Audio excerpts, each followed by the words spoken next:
warahmatullahi wabarakatuh. Perkenalkan, nama saya Nina Febriana Putri dari kelas 12 IPS 4, absen 22. Di sini saya akan menceritakan tentang sejarah Perang Dunia I. Mari kita simak videonya.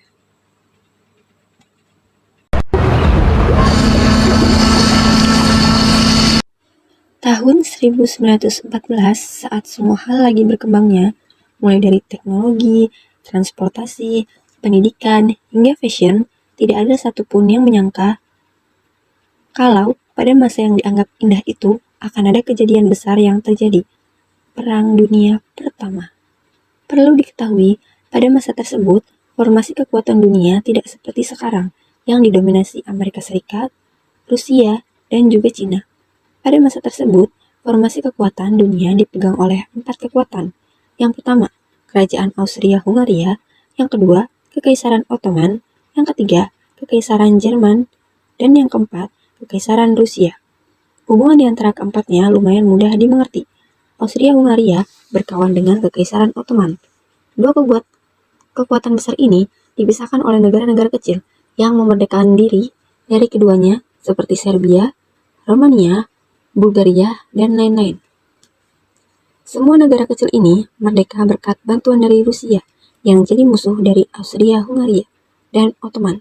Sentimen antar wilayah pada saat tersebut memang udah mulai memanas.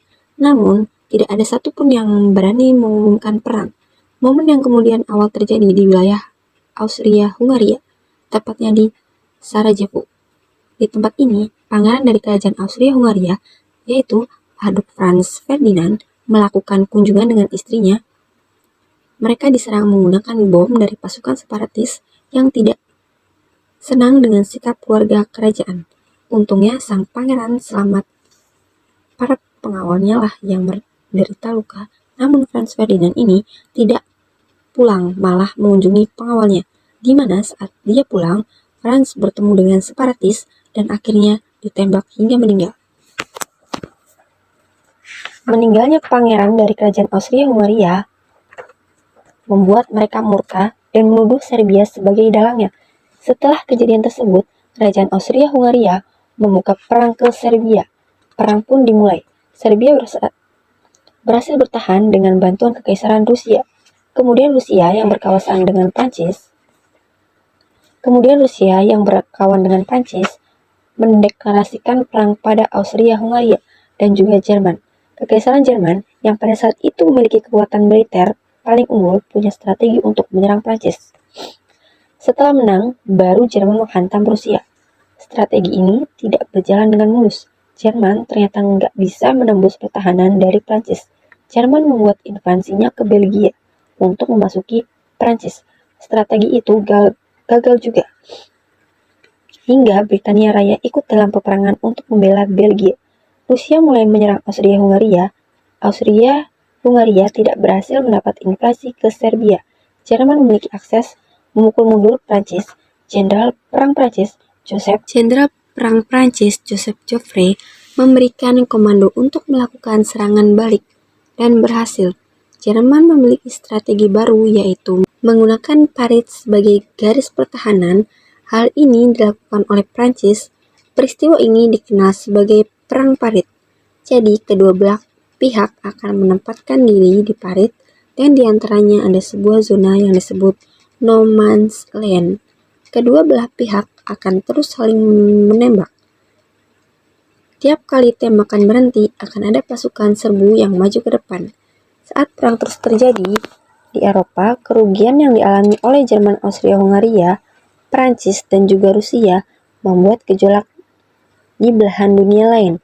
Hal ini membuat skala perang yang terjadi yang tadinya hanya Austria-Hungaria dan Serbia meluas menjadi seluruh dunia, mulai dari Australia yang merebut Nugi dari Jerman, Jepang yang merebut Kepulauan Asia Timur dari Jerman, Italia yang ikut menyerang Austria-Hungaria, sampai kekalahan besar Jerman di Afrika yang mengharuskan Jerman menyerahkan koloni. Mereka perang yang makin luas ini kemudian menyenggol kekuatan besar lainnya, yaitu Kekaisaran Ottoman. Karena kekalahan mereka di Perang Balkan, Akhirnya Kekaisaran Ottoman bertindak. Mereka mulai kalah dari Rusia di pegunungan Kaukasus, kalah juga oleh Britania Raya di terusan Suez, sampai mereka kalah di peperangan Gurun di selatan. Karena tindakan perwira Inggris, Lawrence of Arabia, yang memulai pemberontakan bersama suku-suku Arab yang paling dirasakan oleh Jerman, memutuskan hal yang tidak masuk akal. Dengan melanggar aturan perang, Jerman mulai menyerang warga sipil, seperti menjatuhkan bom di wilayah perkotaan Inggris, menyerang parit musuh dengan senjata kimia, dan juga menyerang kapal-kapal pengangkut rakyat sipil. Dari sini, skala perang yang terjadi makin membesar dan melibatkan banyak negara baru, menyebabkan terbaginya dua blok besar. Blok sekutu beranggota Kekaisaran Rusia, Prancis, Britania Raya, Italia, Amerika Serikat, Hungaria, Rumania, Jepang, Serbia, Belgia, Yunani, dan beberapa suku Arab. Kemudian, blok sentral diisi oleh Kekaisaran Jerman, Kerajaan Austria-Hungaria, Kesultanan Utsmania, dan juga Bulgaria. Perang dimulai pada tahun 1914, kemudian berlanjut hingga 1918. Dalam tahap akhir perang, sumber daya menjadi penting karena semua mulai kehabisan tenaga, terutama pada aktor utama perang. Prancis mengalami pemberontakan di internal militernya, Jerman dilanda kelaparan, dan Rusia mengalami kerugian besar di segala aspek. Hal ini membuat perang tinggallah masalah waktu. Negara pertama yang tumbang adalah Rusia, dengan terjadinya kerusuhan di daerah Petrograd. Kerusuhan ini kemudian berubah menjadi revolusi sosial di Rusia, yang menjadi cikal bakal kelahiran Uni Soviet. Kerusuhan ini adalah berkat bagi Jerman karena Jerman bisa fokus menyerang Prancis dan Britania Raya. Serangan Jerman ini gagal karena Amerika Serikat terlibat dalam perang setelah lama berdiam diri. Karena Jerman terbukti mengirim pesan pada Meksiko untuk menyerang Amerika, kedatangan Amerika memberi bantuan pada Prancis dan Inggris. Kemudian mengakhiri perang tersebut dengan kekalahan blok sentral.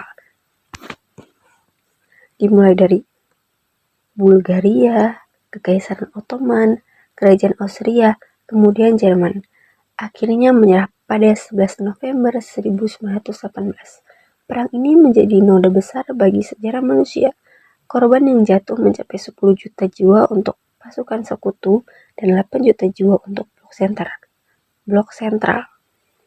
Akhir dari Perang Dunia Pertama dengan ditandatanganinya Perjanjian Versailles pada 28 Juni 1919, perjanjian ini berisi konsekuensi yang diterima oleh Jerman, mulai dari wilayah teritorial, kawasan